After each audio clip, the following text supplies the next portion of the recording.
Welcome to Catalyze. I'm your host, Oni Terrado, from the class of 27.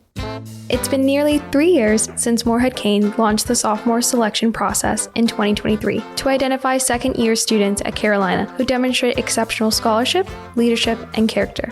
This year marks a historic milestone. The first class of 15 Sophomore Selection scholars will graduate from the University of North Carolina at Chapel Hill. I'm joined today by William Cook from the class of 26 to reflect on what it meant to join the Morehead-Cain program as a sophomore and everything that's happened since. William, thank you for being here. Yeah, thanks for having me. After talking with you on the phone, one might assume you're an up-and-coming serial entrepreneur. You've launched ventures ranging from pressure washing to supporting entrepreneurs in South Africa. And you also lead a campus organization called Human Flourishing Initiative, where you host Socratic seminar-style conversations and lean into problem solving by listening to others.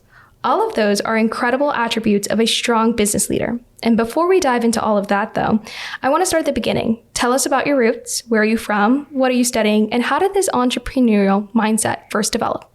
Yeah, awesome. I am from Nashville, Tennessee. And I'm a senior here. I study business and history, specifically American history, and interest in business kind of came from my family. A lot of it comes from my grandpa, who, is my role model. He's awesome. He, is the first person in my family to graduate from, high school and then went on to, University of Tennessee. And then worked in Eli Lilly for a long time in pharmaceuticals, but then started a venture capital firm with my dad. And so I've been able to see how they interact and really impact the world for good through their kind of biotech investment portfolio and how they try to interact with doctors and allow for solutions to reach people that wouldn't otherwise get to see it. And then in high school, they had a program at my high school, Montgomery Bell Academy, where they put us to shadow with different leaders around Nashville. And so I got paired with a lumberyard, a guy that owned a lumberyard, which was hilarious. And I didn't know it was going to be a great experience to start off with. But then about a week before, he texted me and said, all right, show up at 4:30 in the morning. And I was like, okay. He said, you're going to go on deliveries.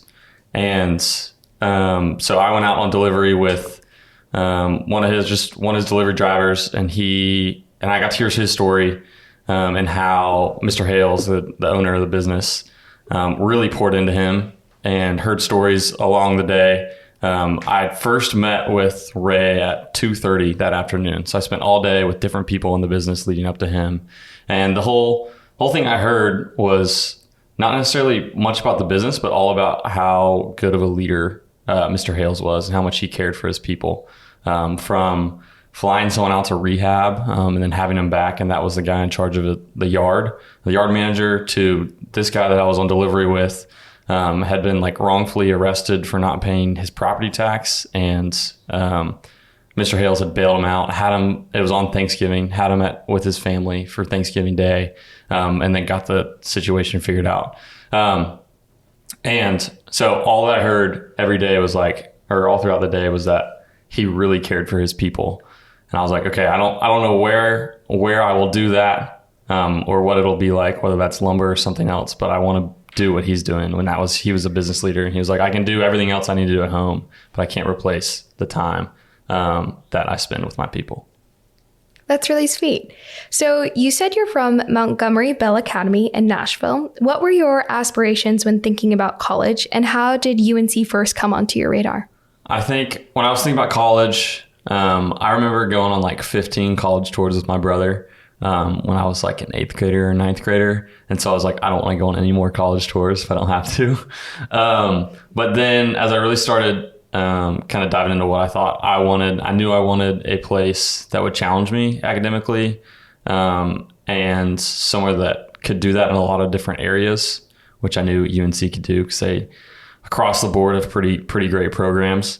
And then my mom went here, and both my grandparents lived in North Carolina at the time. And so I'd spent a lot of time here, and really loved the combination of that academic kind of rigor with a really good sports culture and program that I was looking for as a team I could root for the rest of my life. And once you arrived at Carolina, you started diving into a number of ventures, from the Human Flourishing Initiative to Honors Carolina Student Association Mentors Program. Can you elaborate more on these ventures and what pushed you to start building things so early on campus? Yeah, I think the common word that kind of defined my first, or maybe just my UNC experience, is curiosity. I came here and was trying to figure out where I wanted to plug in. As an out-of-state student, I knew 2 other people other than myself. And so came in and, checked out different clubs, fraternities, campus ministries, all sorts of different ways to get plugged in. And I had a mentor who I met the first week of college, that still is my mentor this day, asked me, look at those organizations, look at the juniors and seniors in those organizations, and see if that's who you want to be when you're a junior or senior about to leave this place. Because you won't exactly be like them, but the culture in those communities, if it's a significant time commitment, will have an influence on you. And seeing how they turned out will be similar to the influence it'll have on you. So that kind of shaped how I went about that. And I think that allowed me to not commit to some things early on, which allowed me to have the space to be curious. And so he also told me to take a fun class every semester, like something that wasn't related to my major, or kind of what I thought would fit into the vision of what post-grad life would be. And so I took a class with Professor Larry Goldberg, who teaches such a unique class. He kind of gives you the books before class that you're going to read. And then he tells you the assigned chapters, and then anything goes. You can come in and talk about anything, so long as you tie it back to somewhere in the book. And I thought that was really cool, and allowed for a lot of different perspectives to all be tied to one thing in class. And so that kind of unique style in terms of education, especially at UNC, there wasn't that many classes like that, led to me ask the question of, why don't I have this type of experience somewhere else, in other classes? And so a friend and I started the Human Flourishing Initiative out of that, of creating a space where that could happen. And so we initially started doing readings, kind of pairing an older writing theory of government like Locke, and then pairing that with a modern contemporary writing. And then that launched into, okay, what does this word flourishing mean? And what does that mean on campus? How are we doing flourishing wise, which is a weird question to try to ask. But we figured out that UNC only had detriment type testing. So they knew who was doing bad and why, but they didn't necessarily know a wide swath kind of reading on how were people doing. And so we were able to partner with the Harvard Flourishing Initiative, or Harvard Flourishing Program, to bring in a survey to help the administration kind of know what was going on. That's a really cool initiative. So now we're in your sophomore year, and you mentioned that you didn't expect your mentor to nominate you. Could you share with us who your mentor is, and how did you meet them, and why did their nomination surprise you? Yeah, so my mentor is Madison Perry, who leads a campus organization called the North Carolina Study Center. And I met him, they do a class starting camp right before classes start in August of freshman year, called Carolina Way Camp. And he, during one of the open talks that he was going up there and sharing, he kind of mentioned it's going to be overwhelming. There's going to be a lot of things that you can commit your time to. And this was specifically for the North Carolina Study Center, is a center for Christian thought on campus. So it's an introduction to what Christian life could be like at UNC. And so he was like, there's going to be all sorts of different people vying for your time. And he said, if you ever need anything, call me, here's my number. And I'm the type of guy that will take someone up on that. And so 2 weeks later, a week later, I was like, I don't know what I should be committing my time to. And so I was like, oh, I know someone that offered to help. And so I called him, and we met, and then have met pretty much every week ever since. So we had gotten close over freshman year, and then I got this random email that was like, Madison Perry nominated you for this thing. And nobody really had heard about it, what was going on. Specifically, if you weren't a Morehead, you didn't know what was going on with the new process. And so, I texted him, and I was like, this is a weird joke, but it doesn't feel like this thing is happening. And he was like, no, I got an email, and this is happening. There's an application, and we'll see how this goes, and kind of the rest is history. Madison's meant a lot to me, both pushed me in kind of what I decided to do extracurricularly wise.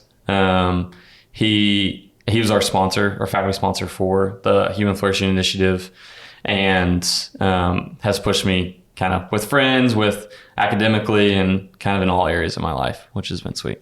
That is really sweet of him. And so as you went through the selection process, was there anything that surprised you, especially as you advanced to the next stages? It was the Sunday of our fall break, sophomore year, that we came back, and it was kind of an all day thing. And you get, you have the range of emotions from different people. Of some people were excited, some people weren't, or just like nervous. And I think everyone was excited. It was how they were dealing with that excitement. And I loved it, because I love those types of things. Those are fun to go into. I think the most interesting thing was that we had a group kind of exercise where we went into a room, and we got a role in a mock board meeting to discuss. It was a new initiative on campus, and it was so fun to we just sat there for 45 minutes, and we're in our role, deciding okay, how would we move forward with a decision, and how can we interact with the different stakeholders and what their priorities are, which is super fun. And then the alumni interview was awesome. I met one guy that Ron Boatwright, who's awesome. He does a lot of things with the foundation now, but he sent me a really kind note afterwards, just about how much he loved our conversation. And so it felt less like an interview and more like a conversation, where I was getting to know them and what they were like, and what their experience here was. And then they were obviously trying to figure out what type of person I was and what type of leader I was trying to be. But I remember those being really fun aspects. I really appreciate you sharing that. Leaning into the self-awareness, what has been your most influential Morehead-Cain experience so far? Was it during your outdoor leadership, civic collaboration, or your professional experience? And what did you actually work on during those experiences? And what did it teach you? Civic collaboration was a really kind of pivotal part of, as I'm trying to figure out, my career process of what I think will be next. I was working in Grand Rapids, Michigan for Corewell Health. For our project goal was to figure out how they could better utilize virtual technologies to kind of increase interaction with marginalized communities. And so very much like a consulting type project, where you go in and interview stakeholders and figure out what might be the most impactful solution, not just theoretically, but as it played out, of how could you get more people involved. It was really cool to see the different types of people that would be involved in a decision like that. I wouldn't have thought going in about all the different types of people that influence a decision like that, from kind of the community health organizations to, we went into a homeless shelter that has a way for homeless people to get medical care. And then we talked with someone else that works on different affordable housing projects. Then we talked to different doctors that are doing different initiatives, and then people that work with rural communities. There were just a lot of different angles to go into that, which was cool. And I think one of the most impactful parts was that was the first group project where it was there were 5 people that all wanted the best out of this thing. I think school projects sometimes can be or not necessarily the most real world experience of how group projects will work. I think we were all bought in and wanted the best to happen, and to present the best case. And it was a really good experience to figure out how group dynamics can work when multiple people think that they have the best way forward. So then it's like, okay, how do we dive into that, and how do we come up with something that we think would be a good combination of both, which I think allowed for a more real world understanding of kind of group projects or collaboration in a job post-grad. So thank you. I'd love to dive a little deeper into each of the summer experiences, starting with your outdoor leadership during spring break. Where did you go, and what kinds of challenges or activities were part of the experience, and how did that push you personally or as a leader? Yeah, so we did outdoor leadership over spring break, like you mentioned, and we were in the southeastern part of Utah, in the canyons. It was like a canyoneering course with knolls, and it was awesome. I grew up in Scouts kind of my whole life, so I'd always spent a lot of time outdoors, and my dad loves that stuff too. And so I had a really good time because I was used to staying nights in tents and sleeping under stars. But it was a really, really cool way to initially meet kind of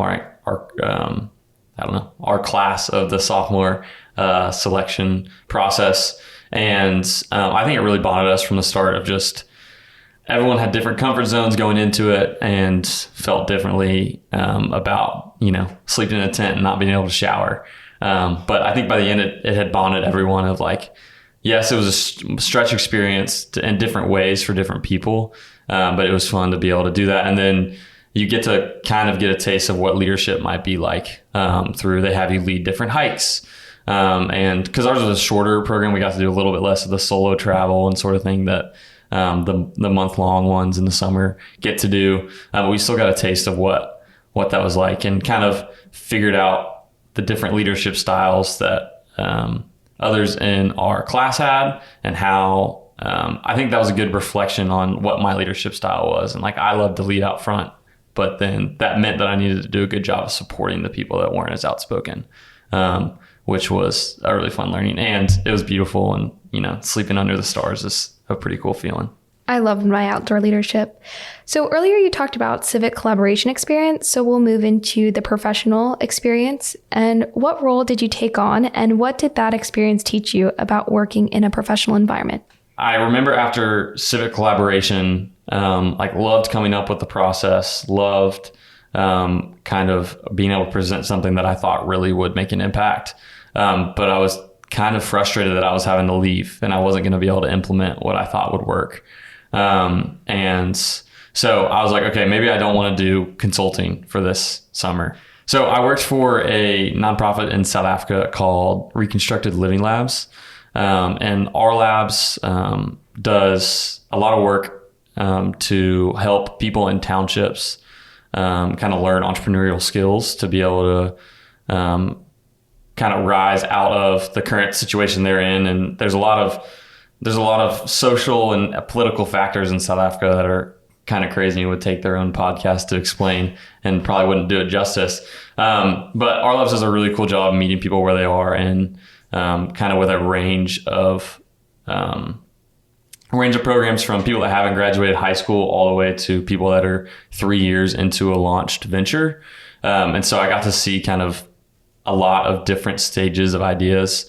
And that was great. I just was a little bit frustrated by how nonprofits can sometimes be slow. And so it felt like, okay, I got to implement the impact that I wanted to do that I didn't get in civic collaboration, but it felt like I wanted to be doing a little bit more, a little bit quicker. So then through a lot of conversations, I finally landed with an industrial crane services business called Crane Tech in Chicago, which I didn't know existed. And it was really cool. They were building kind of the first national brand of industrial crane services. So it's not the cranes that build things, it's the cranes that move material in factories, and they do a lot of the inspections, and now we're getting into the actual manufacturing and setting up those cranes.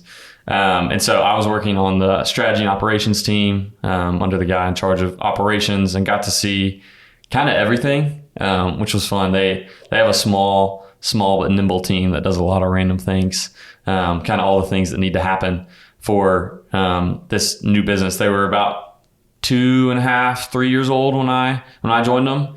And it was super cool. Got to interact with their president of sales, Chris Pena, who started as a technician in a different technician role in the crane industry, and then worked his way up to be the president of sales. And it was really cool to just see his kind of jump starter attitude and wanting to kind of improve. And they really cared about their technicians, which was really cool to see that impact. And most decisions came back to how will this affect our people on the ground, which was cool and kind of tied to that impact experience that I was seeking from my previous experiences. So you mentioned study abroad, and you mentioned you went to South Africa.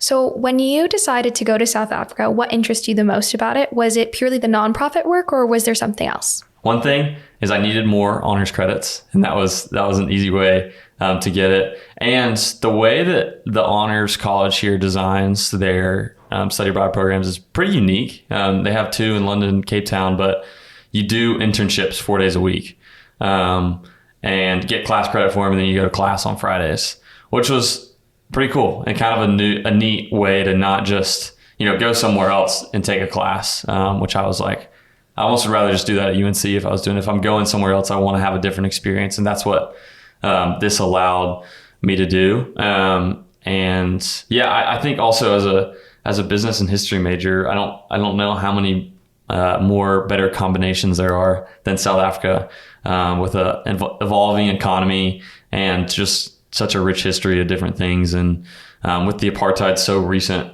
they're still kind of grappling with what that means as they're moving forward, which was just a really cool and neat experience of being able to see how kind of history was impacting business in the nonprofit space, and how the reaction to the apartheid government kind of set up different grants that then incentivized different thing in the business kind of field. And then that was shifting when I was getting there. And so it was a really cool combination of those things. And you got to live with a UNC cohort and learn from a UNC professor was with us.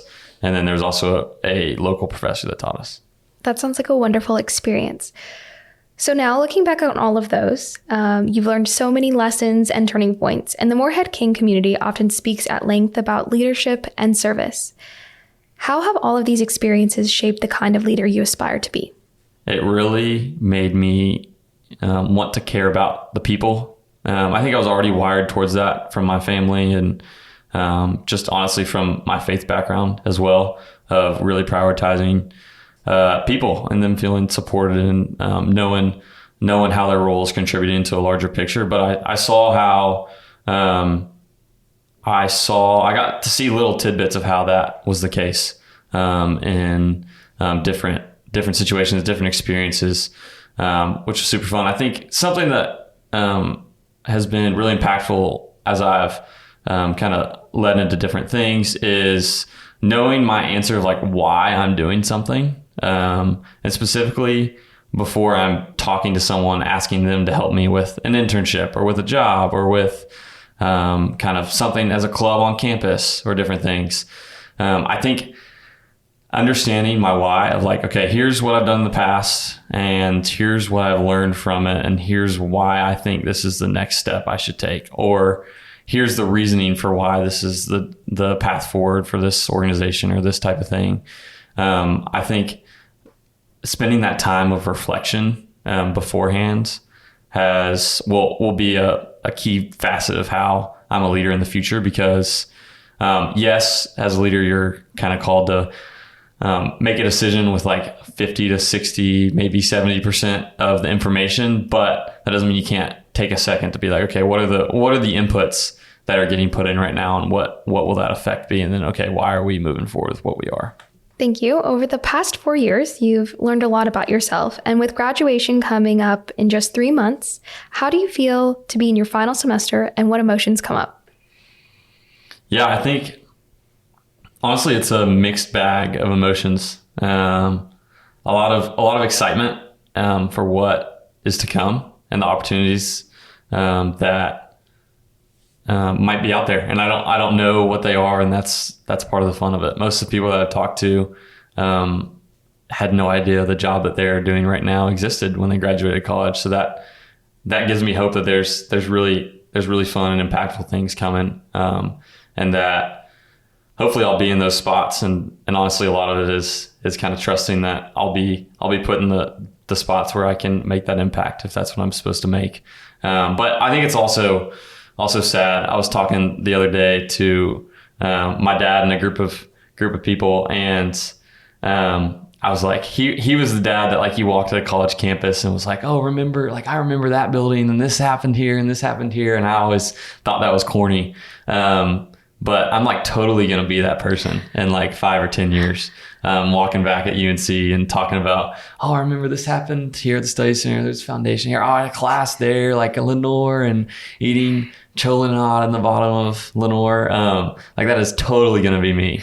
And so I'm just a little bit sad. I'm really grateful for the memories that this place has allowed me to have. And I think it's such an awesome, just like college and college town, that you get to like experience the different parts of it. And there's also the perfect amount of just enough that there's always something new to do, with like the old familiar things still being there. So like I hope Sutton's is around 20 years when I come back and I get to, sit in the same booths that I did when I was a freshman trying to figure out life and that sort of thing. So yeah, I think definitely a mix of emotions, excited to get out and be able to do some things, but really grateful for kind of the platform that this place has laid. That's really sweet. Not only are you graduating from Carolina, but you're also part of the very first class of sophomore selection scholars to graduate from the Morehead-Cain program. What does that historical significance mean to you? Yeah, I think being the first of anything is always kind of fun. Always kind of cool. Kind of got the questions from the next cohorts of like, what is it like? What's changing? Like, what does it feel like to be as a part of the program? And I think a lot of the questions initially were like, how well like plugged in do you feel into the Morehead-Cain community? Which I think testament to kind of the Morehead-Cain community that already existed, like just felt so immediately welcomed. Didn't feel like there was much difference between like me or someone that got it in high school. Immediately became friends and immediately plugged in. A lot of my friends were already in the program, which was fun. And got to experience a lot of cool speakers. And I think a really fun thing about doing the sophomore selection process is I had been able to see the different types of opportunities at UNC. But I almost just got a little bit more, I don't know, encouragement to explore those things through the Morehead-Cain, and kind of encouraged to make an impact on campus and leadership involvement in different areas, which like I already was doing. And then I just got even more opportunity to explore that and more people to talk about that with other people that were leaders on campus, which I think was really awesome. So I hope that it continues in that way of bringing in people that want to make an impact and kind of giving them more of a platform to be able to do that. And you mentioned talking to incoming Morehead-Cain scholars. So what advice would you give to an incoming Morehead-Cain scholar, and how would you define success at this point in your life? To an incoming scholar, I would say, yes, there's a reason that you kind of got the Morehead-Cain scholarship. There's a lot of potential that the foundation sees in you, but don't let your previous kind of experiences dictate what you're going to do next. There's so many things here at Carolina, and it's easy to see the first thing that you can make an impact on, or the first thing that you could dive into and make that be your thing. But I think you're almost missing a part of the beauty of Carolina, of taking some random classes, going to some random club meetings, going in, and really seeing the diversity at Carolina of majors, of clubs, of belief systems, of political beliefs. Like everything is there's just completely different people here, which is awesome. I think adds to the richness and uniqueness of this place. So I would say like hold your curiosity close, and don't let that die down too quickly, because I think the more experience that you have, it kind of increases the different inputs that you have. And so it might sound weird, but like your outputs become richer because you have different experiences that you're pulling on. So I'd say, yeah, be curious and kind of, I don't know, explore all the different ways that Carolina has for you to do your college experience.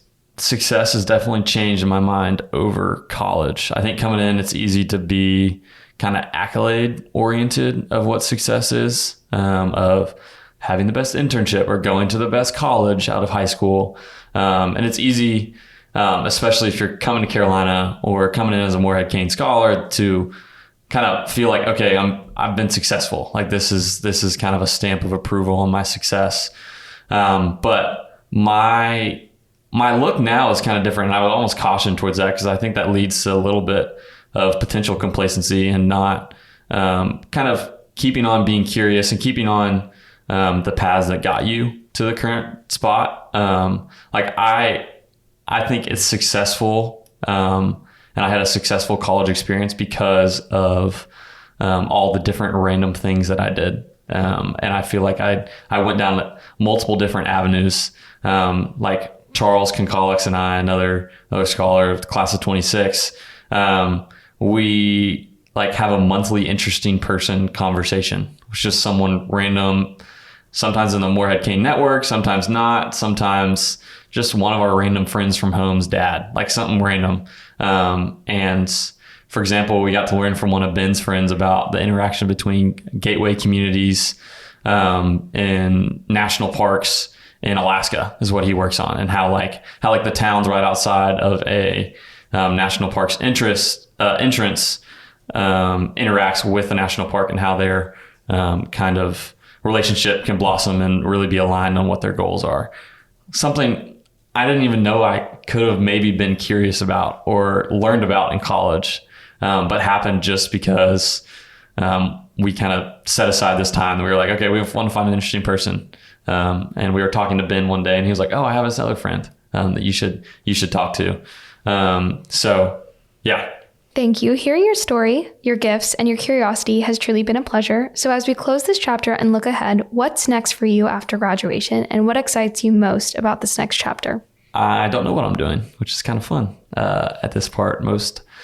It seems like other people do, but a lot of people still don't know what they're doing as well. I am trying to find somewhere in the business world that I can learn a lot from. I think eventually I'll want to do my own thing, whether that's actually starting my own thing or entrepreneurship by acquisition. I have no idea what that might look like one day, but my goal right now is to find somewhere that I can learn a lot about business from someone that is doing business well and is well respected in how they do it, and also kind of knows their why, about why they're doing business and why they do the other things in their life, and kind of where they're pouring into. And yeah, so I'm excited for that in post-grad. I think I'm also excited for the chance to kind of build something, whether I think like long-term you're building a family and kind of building on kind of how I was raised and how my grandparents raised my parents, which my family is like a huge blessing in my life, and they're always in my corner and kind of raised me in a way that I'm really grateful because it allowed me to kind of have this. I'm really rooted in my faith from how they raised me, but also really they modeled how to interact with the world really well, which was super cool. So like, yes, building a family, building a company maybe one day, but also just building lifelong friendships. I think there's some sweet beauty that I've seen come out of parents, lifelong friendships, and other people that I've seen post-grad.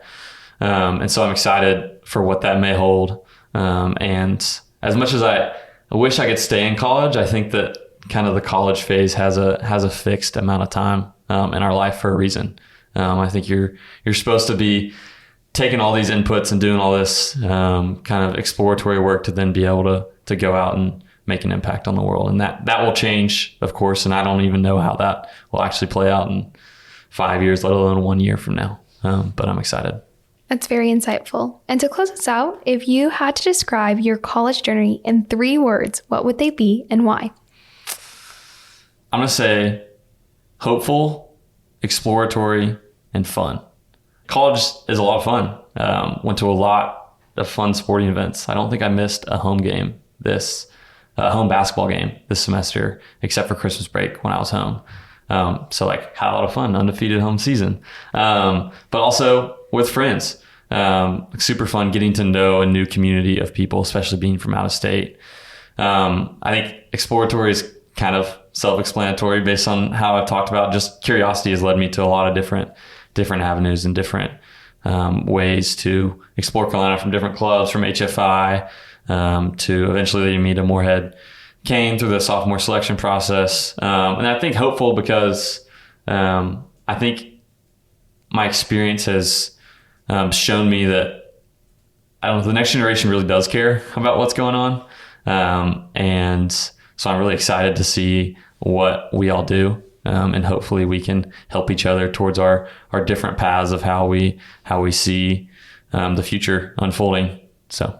Well, thank you so much for speaking with us, William. Yeah, thanks for having me on. And it's always great. Gave me some time to reflect on what an impactful experience it's been with Morehead-Cain through the sophomore selection process and at UNC.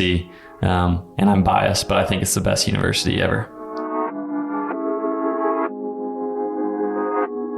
Thank you for listening to Catalyze. I'm your host, Oni Terrado from the class of 27, and that was William Cook from the class of 26, a member of the first class of the Sophomore Selection Scholars. To learn more about the Morehead-Cain sophomore selection process, head to our website at moreheadcain.org. You can let us know what you thought of this episode by finding us on social media at Morehead-Cain or emailing us at communications@moreheadcain.org. Thank you for listening.